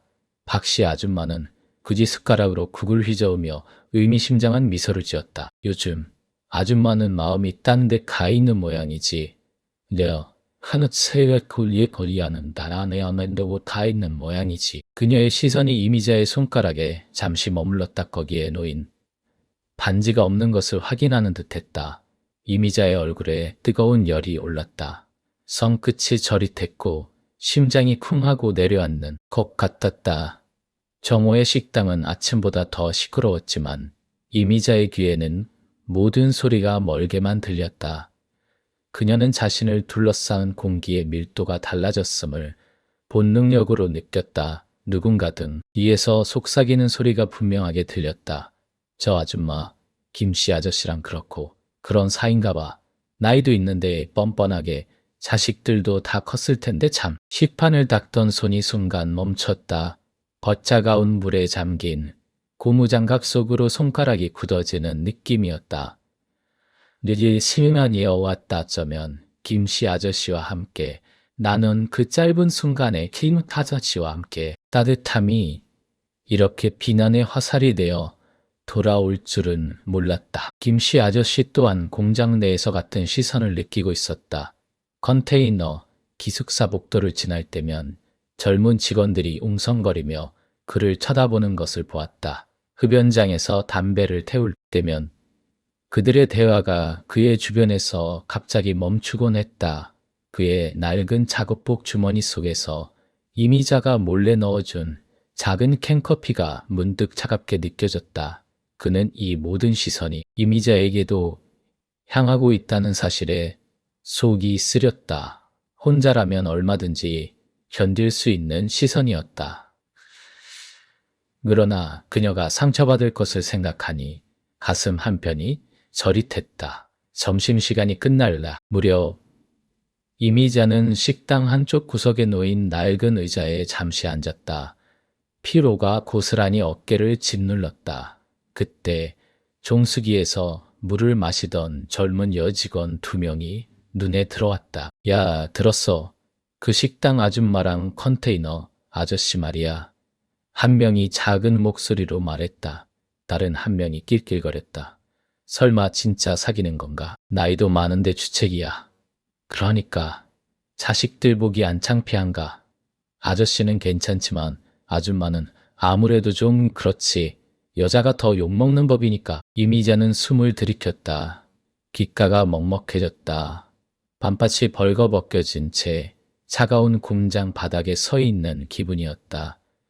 그녀는 황급히 자리에서 일어났다. 더 이상 그들의 말을 들을 자신이 없었다. 자신을 향한 비난은 견딜 수 있었지만 주책이라는 말과 자식들 보기 창피하다는 말은 비수처럼 날아와 심장을 찔렀다. 퇴근길 이미자의 발걸음은 유난히 무거웠다. 공장의 소음은 저만치 뒤로 사라졌지만 머릿속에는 온갖 비난의 목소리가 맴돌았다. 김씨, 아저씨와 함께 나누었던 소박한 미소, 따뜻한 밥 한 끼, 서로의 시선 속에서 느꼈던 작은 위로들이 한순간에 죄책감으로 변하는 것 같았다. 이것이 과연 옳은 일일까? 이미자의 마음속에는 혼란이 가득했다. 늦은 시간, 김씨 아저씨에게서 문자 메시지가 왔다. 오늘 좀 힘들었지. 미안해. 그는 언제나 이미자의 마음을 읽어주는 듯했다. 그러나 이미자는 답장을 보낼 수가 없었다. 오히려 그의 다정한 마음이 지금은 더 큰 짐처럼 느껴졌다. 집에 도착하자 이미자는 아무냐 말 없이 식탁에 앉았다.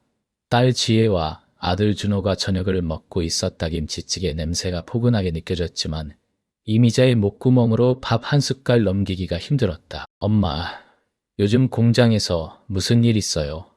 지혜가 숟가락을 내려놓으며 조심스럽게 물었다. 이미자는 순간 심장이 덜컥 내려앉는 기분이었다. 무슨 일은 그냥 좀 피곤해서. 이미자는 애써 아무렇지 않은 척 대답했다.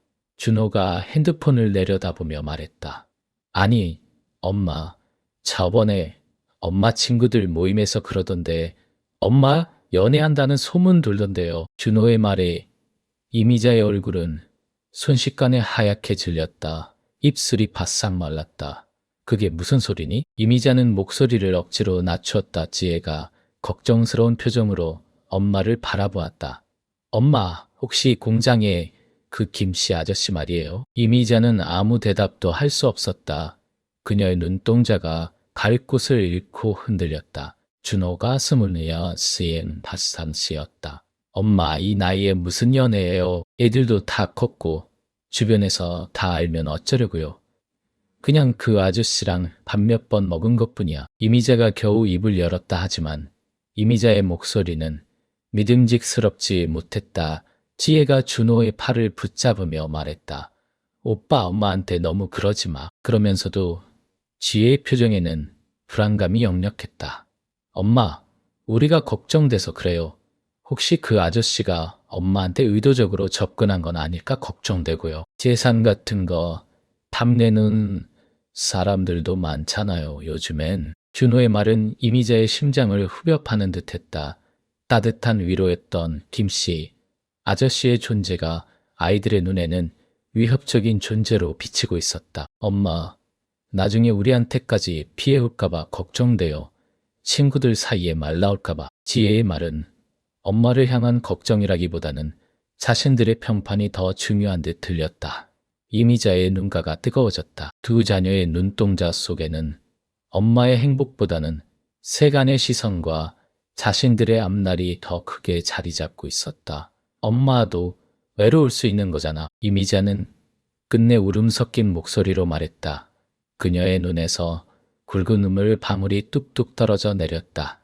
따뜨거운 김치찌개 위로 그녀의 눈물이 떨어지는 것을 본 두 자녀는 아무 말도 할도 할 수 없었다. 식탁 위에는 무거운 침묵만이 흘렀다. 그 침묵 속에서 이미자는 자신의 초라한 행복이 감히 넘볼 수 없는 사치라는 것을 다시금 깨달았다. 어둠이 내린 창밖에는 공장 불빛이 희미하게 빛나고 있었다. 마치 그 빛조차도 그녀의 마음을 더욱 차갑게 얼어붙게 만드는 것 같았다. 이미자는 손바닥으로 얼굴을 감쌌다. 자신이 걷고 있는 이 길이 과연 맞는 길인지, 어디로 가야 할지 더 이상 알 수 없었던 카우너스의 그우니까를 없었다. 온 세상이 자신을 향해 등을 돌린 것 같았다. 공장 식당의 점심시간은 여전히 시끄러웠다. 덜그럭거리는 시판 소리, 웅성거리는 대화 소리, 그리고 정수기에서 물이 뿜어져 나오는 기계적인 소음들이 섞여 바쁘게 흘러갔다. 이미자는 김이 모락모락 피어오르는 국솥 앞에서 땀을 훔쳤다. 오늘의 메뉴는 구수한 된장찌개와 고등어구이였다. 그녀의 눈은 본능적으로 털수의 자리로 향했다. 늘 같은 구석자리, 벽에 등을 기댄 채 묵묵히 밥을 먹는 그의 뒷모습이 보였다. 등이 조금 더 굽은 것 같기도 하고 어깨가 전보다 더 작아진 것 같기도 했다. 문득 그가 며칠 전부터 밥맛이 없다는 듯 숟가락질을 주저했던 기억이 떠올랐다. 괜한 걱정이겠지? 낯선 감정들을 애써 눌러 담으며 미자는 다시 국자로 고등어찜을 퍼 담았다. 그날 저녁 퇴근길이었다. 어두워진 공장길을 나란히 걷던 철수가 갑자기 걸음을 멈췄다. 아저씨 왜 그러세요? 미자가 걱정스레 물었다. 철수는 한 손으로 가슴팍을 꾹 누르며 숨을 가쁘게 내쉬었다. 그의 얼굴은 창백했고 이마에는 식은땀이 송골송골 맺혀 있었다. 괜찮아. 그는 애써 웃어 보이려 했지만 그마저도 힘겨워 보였다. 미자의 심장이 쿵 하고 내려앉았다. 괜찮지 않은 얼굴이었다. 그의 눈빛에는 낯선 불안과 두려움이 서려 있었다. 미자는 순간적으로 얼어붙었다가 이내 철수의 팔을 부축하며 가까운 의원으로 향했다. 차가운 밤 공기가 그녀의 뺨을 스쳤지만 그녀의 마음은 뜨거운 불안으로 가득 찼다. 의원에서 간단한 가라이. 진찰 후 의사는 큰 병원에 가보라고 권했다. 간단한 소화 불량, 증세로 치부하기엔 심각한 문제가 있을 수 있다는 말에 철수의 얼굴은 더욱 굳어졌다. 미자는 철수를 차에 태워 직접 운전했다. 번낡은 컨테이너 기숙사로 향하는 길. 차 안에는 무거운 침묵만이 흘렀다. 밤늦도록 철수는 잠을 이루지 못했다. 밤새도록 욱신거리는 가슴 통증과 알 수 없는 불안감에 시달렸다. 며칠 후 종합병원에서 받은 검사 결과는 예상보다 심각했다. 협심증. 의사는 심장에 혈액을 공급하는 관상동맥이 좁아져 있다며 시술이 필요할 수도 있다고 설명했다. 그의 말 한마디 한마디가 철수의 심장을 짓눌렀다. 수술이나 시술을 받으면 한동안 일은 물론이고 평범한 일상도 어려울 터였다. 그에게 일은 단순한 노동이 아니었다. 홀로 남은 그에게는 삶의 이유이자 최소한의 존엄을 지켜주는 유일한 버팀목이었다. 철수는 마치 얼음물에라도 빠진 듯 온몸이 싸늘해지는 것을 느꼈다. 텅 빈 지갑, 미래에 대한 막연한 두려움이 그림자처럼 그를 집어삼키는 듯했다. 그는 병원 복도 벤치에 앉아 한숨을 내쉬었다. 그의 어깨는 잔뜩 움츠러들었고 눈빛은 초점을 잃었다. 미자는 철수의 옆에 앉아 아무 말 없이 그의 손을 잡았다. 푸석하고 투박한 손이었지만 그 온기는 차가운 철수의 심장을 조금이나마 녹이는 듯했다. 한일 너무 그래 그녀의 목소리는 조용했지만 단단했다. 그녀는 철수의 눈을 똑바로 바라보았다. 그녀의 눈빛에는 동정 대신 깊은 연민과 함께 흔들리지 않는 신뢰가 담겨 있었다. 돌려 창밖을 바라보았다. 잿빛 하늘 아래 나뭇가지들이 앙상하게 흔들리고 있었다. 그는 자신의 처지가 저 앙상한 나뭇가지 같다고 생각했다. 이제는 홀로 서 있기도 힘든, 언제 부러질지 모르는 내가 이렇게 아프면. 철수의 목소리가 갈라졌다. 나 같은 늙은이가 누구한테 짐이 될까? 그는 말을 잇지 못했다. 수십 년간 혼자 살아온 삶이었다. 누구에게도 기대지 않았고 누구에게도 약한 모습을 보이지 않으려 발버둥쳐왔다. 그런 그에게 지금의 상황은 견딜 수 없는 치욕이자 미래에 대한 절망이었다. 그는 미자에게 자신을 돌봐달라고 할 자격이 없다고 생각했다. 그저 옆에서 밥이나 얻어먹고 가끔 말동무나 해주는 것이 그들의 관계의 전부라고 여겼다. 인니 타라시에 넌 디어먼 션원이어요. 그를 다시를 오지버려고 냅다안 바라겠다. 그 이상을 바라는 것은 염치 없는 욕심일 뿐이라고. 미자는 철수의 말을 가만히 들었다. 그녀의 마음속에도 오래된 상처들이 자리 잡고 있었다. 결혼 생활의 끝에서 그녀 역시 한때 자신이 누군가에게 짐이 될까 두려워했던 적이 있었다. 그녀는 철수의 불안을 누구보다 잘 이해할 수 있었다. 아저씨, 그런 말 하지 마세요. 미자의 목소리에 살짝 힘이 들어갔다. 아저씨는 저한테 짐이 아니에요. 오히려 아저씨는. 그녀는 잠시 말을 멈췄다. 무엇부터 이야기해야 할지, 어떤 말로 자신의 진심을 전해야 할지 혼란스러웠다.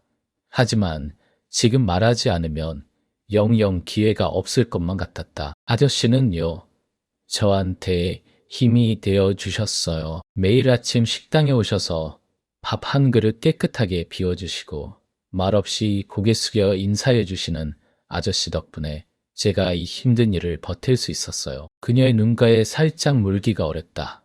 남들 눈엔 그저 공장 식당 아줌마로 보일지 몰라도 아저씨 눈에는 제가 그냥 미자씨였죠. 따뜻한 시선, 따뜻한 밥 한 끼에 담긴 위로, 그것이 그녀의 메마른 일상에 작은 샘물 같았다. 철수는 미자의 말에 놀란 듯 그녀를 돌아보았다.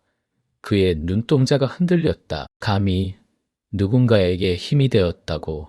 그는 평생을 그렇게 살아본 적이 없었다. 오히려 항상 짐이었다고, 쓸모없는 존재였다고 스스로를 단죄하며 살아왔는데 미자는 그의 눈을 피하지 않고 계속 이야기했다. 아저씨, 우리 나이에 뭘 더 바라고 살겠어요. 그저 외롭지 않고 서로에게 작은 위로나 되어주면 되는 거죠. 그녀는 철수의 손을 더 꽉 잡았다. 그의 손에서 힘이 빠져나가는 것을 느꼈지만 그녀는 놓지 않았다. 앞으로 아저씨 힘들어질 수도 있겠죠. 수술도 해야 하고 회복 기간도 길어질지 몰라요. 돈도 걱정될 거고요. 미자는 조심스럽게 그의 가장 깊은 불안을 건드렸다. 철수는 고개를 떨궜다. 반포는 모든 것이 현실이 되어 그를 덮쳐오는 기분이었다. 그는 미자의 손을 뿌리치고 싶었다. 불행한 자신에게 이 여인이 더 이상 엮이지 않기를 바라는 마음과 동시에 이 따뜻한 온기를 절대 놓치고 싶지 않은 이기적인 마음이 뒤섞여 그를 괴롭혔다. 그의 마음속에서는 격렬한 싸움이 벌어지고 있었다. 나는 자격 없어. 그녀에게 짐이 될 뿐이야. 하지만 이 손을 놓으면 나는 정말 혼자가 될 거야. 철수는 한참을 망설이다가 이내 깊은 숨을 내쉬었다. 그리고는 미자의 손을 깍지 껴 잡았다. 그의 손은 여전히 차가웠지만 이번에는 놓지 않겠다는 듯 단단히 그녀의 손을 붙들었다. 미자씨, 그의 목소리는 물기 어린 나뭇잎처럼 떨렸다. 나 죽으면 미자씨 혼자 될까봐. 그는 말을 더 잇지 못했다도 오래도록 닫아두었던 마음의 문이 활짝 열리는 순간이었다. 그의 입에서 나온 것은 거창한 사랑 고백이 아니었다. 그것은 한 남자가 느낄 수 있는 가장 원초적인 두려움이자 동시에 가장 깊은 형태의 애정이었다.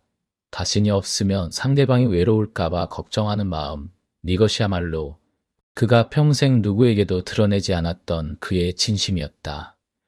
미자는 철수의 눈에 어린 물기를 보았다. 강하고 무뚝뚝해 보이던 남자의 속 깊은 여린 마음에 그녀의 눈시울도 붉어졌다. 그녀의 가슴 속에서 따뜻한 물결이 일렁였다. 그것은 동정이나 연민을 넘어선 더 깊고 복잡한 감정이었다. 어쩌면 이것이 사랑이라는 이름을 감히 붙일 수 없는, 하지만 분명한 사랑의 한 형태일지도 몰랐다. 아저씨, 저도 똑같아요.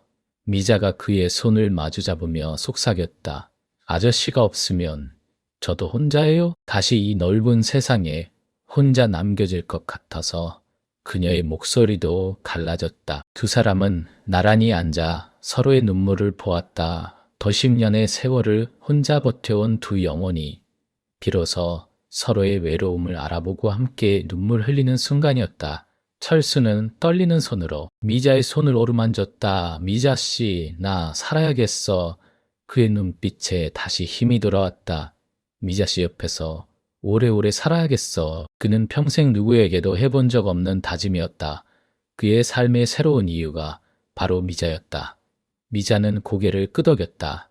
그녀의 눈물은 이제 슬픔이 아닌 안도와 희망의, 자원과 희망의 눈물이었다. 네, 아저씨. 같이 살아요.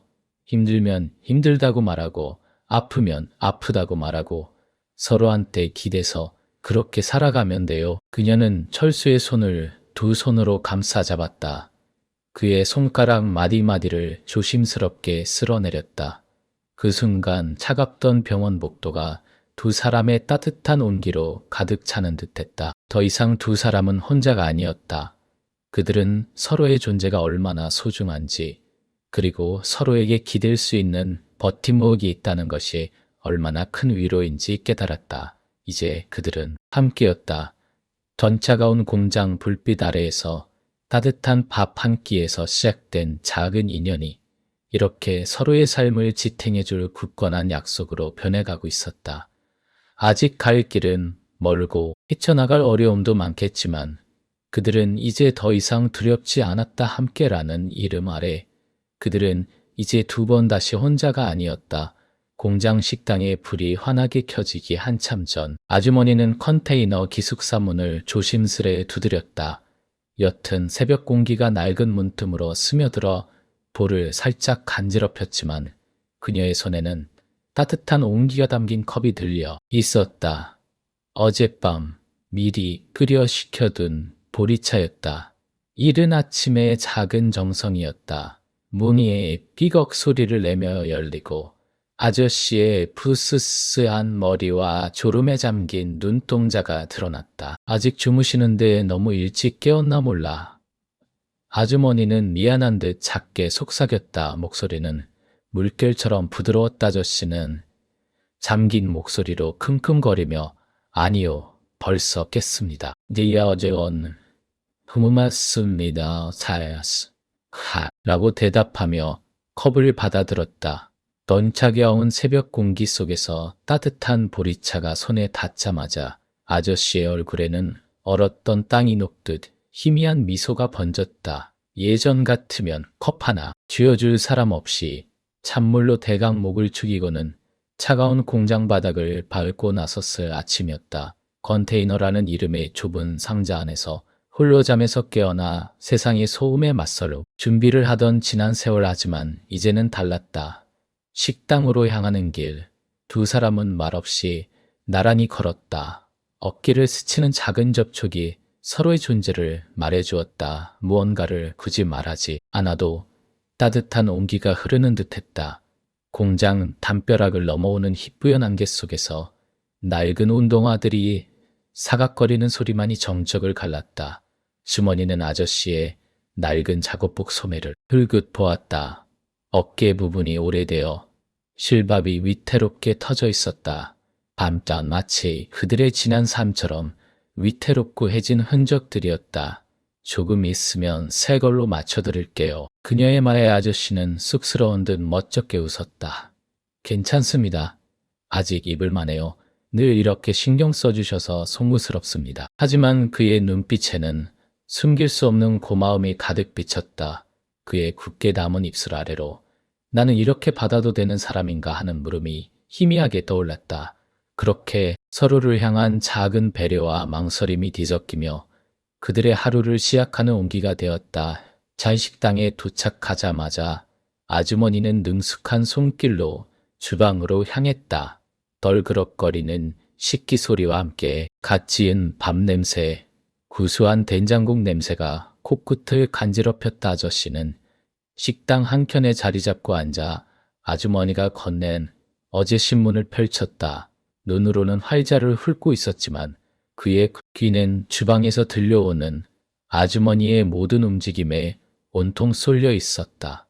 발그락거리는 프라이팬 소리, 나무를 묻히는 손길의 바삭거림, 이따금씩 들려오는 아주머니의 나지막한 예, 칸노래미녀, 흠노래, 케레 카어서너 셈, 핫더미 여머 탓더메넌 비타마 깐베. 그 모든 소리가 아저씨에게는 세상에서 가장 평화로운 교향곡이었다. 그는 신문 뒤에 숨어 아주머니의 옆모습을 물끄러미 바라보았다.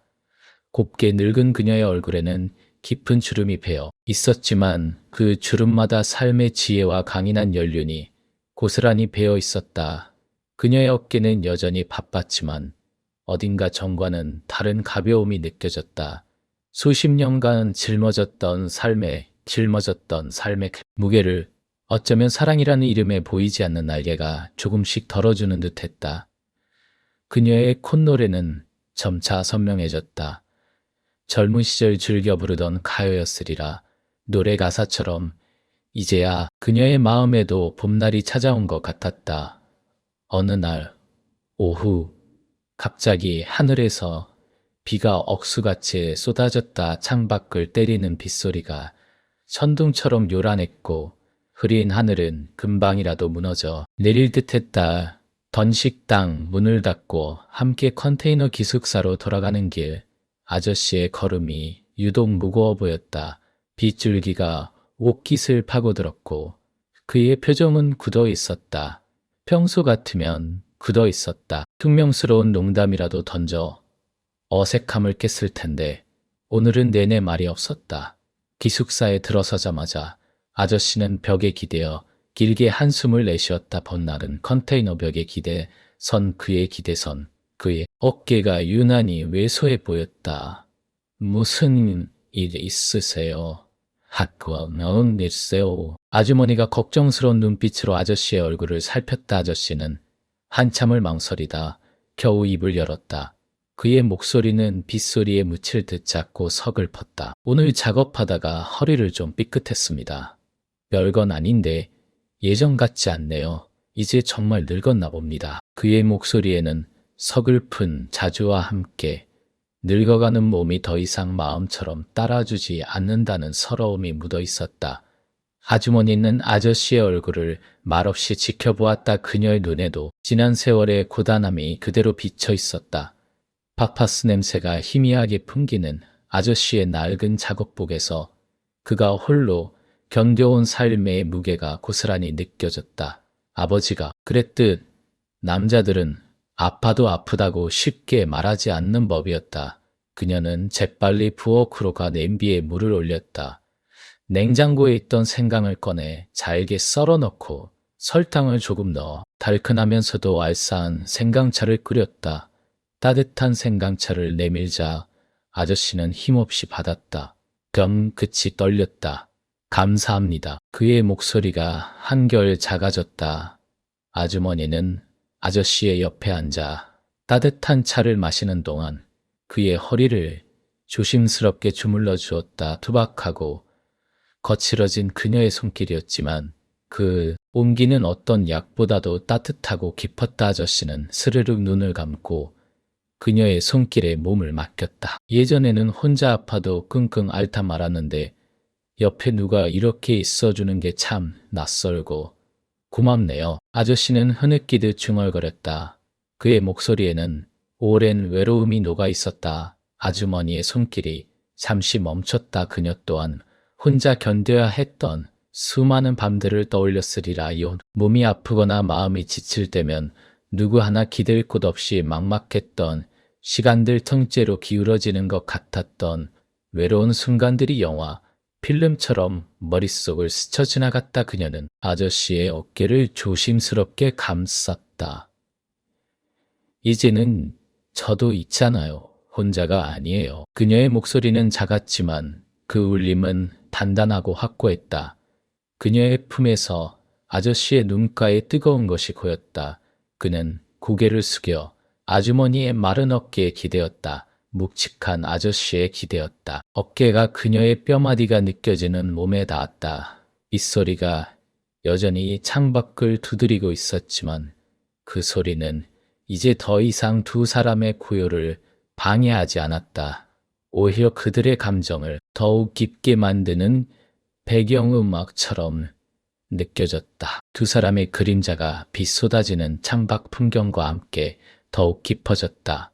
비가 그치고 먹구름 사이로 희미한 노을빛이 강물처럼 번져왔다.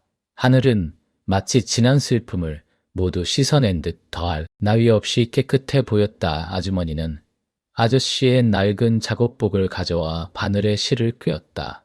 그녀의 손은 조용하고 침착했다. 해진 어깨 부분을 조심스럽게 한 땀 한 땀 꿰매기 시작했다.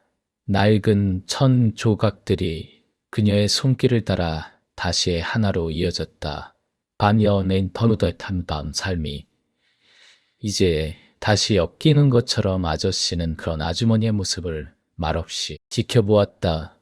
따뜻한 생강차의 향기와 함께 작은 방 안은 훈훈한 온기로 가득 찼다. 그 순간 아저씨는 오래도록 잊고 지냈던 마음의 깊은 평화를 느꼈다. 누군가 나를 위해 이렇게 정성껏 마음을 써주는 것, 그것이 얼마나 소중하고 값진 일인지 잊고 살았던 시간들이 파노라마처럼 빠르게 스쳐 지나갔다. 그의 지난 삶은 온통 외로운 싸움의 연속이었다. 홀로 상처받고 홀로 일어서야 했던 팍팍하고 고독한 시간들. 이 작은 컨테이너 방 안에서 어쩌면 생애 처음으로 그는 진정으로 기대고 쉬는 법을 배우고 있었다. 아주머니가 실밥을 끊으며 말했다. 그녀의 손에서 낡은 작업복은 새 옷처럼 말끔해져 있었다. 오래된 흔적들이 정성스러운 손길로 가려진 채였다. 저 씨는 작업복을 받아들고 어깨에 걸쳐 보았다. 닝운네인 하터스에 넣어 하에 트티엔도 골렸다. 딱 맞았다. 아니, 그 어떤 비싼 옷보다도 몸에 착 감기는 느낌이 좋았다. 복깃에서 아주머니의 손때 묻은 온기가 느껴지는 듯했다. 아저씨는 아주머니의 투박하고 거친 두 손을 조심스럽게 잡았다. 이 손이 그에게 얼마나 많은 위로와 안정을 주었는지 그의 심장이 뭉클하게 일렁였다. 고맙습니다. 정말 뭐라 말해야 할지 모르겠습니다. 아저씨는 말을 잇지 못했다. 그의 목소리는 감격으로 떨렸고 눈에는 촉촉한 물기가 맺혔다. 아주머니는 아저씨의 눈을 가만히 바라보았다. 그의 깊은 눈동자 속에는 수많은 이야기와 함께 이제 더 이상 혼자가 아니라는 깊은 안도감이 어렸다. 이제 우리는 혼자가 아니잖아요. 서로에게 기대면 돼요. 아주머니의 입가에 잔잔한 미소가 번졌다. 그 미소는 지난 세월의 모든 고통과 상처를 모두 감싸 안는 듯 따뜻하고 넓었다. 창 밖으로는 마지막 노을빛이 컨테이너 창문을 붉은색과 곱게 물들이고 있었다. 두 사람은 그 노을을 함께 바라보았다. 서로의 곁에 기대어 앉은 그들의 모습은 마치 모진 비바람을 수없이 견뎌내고 비로소 뿌리를 깊게 내린 오래된 나무 두 그루 같았다.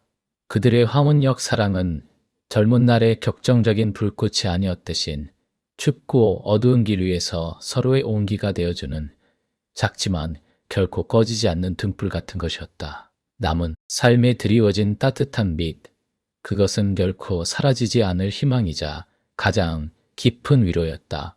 더 이상 두려울 것도 외로울 것도 없었다. 이 소박한 컨테이너 기숙사 안에서 두 사람은 서로를 마주보며 나직이 속삭였다.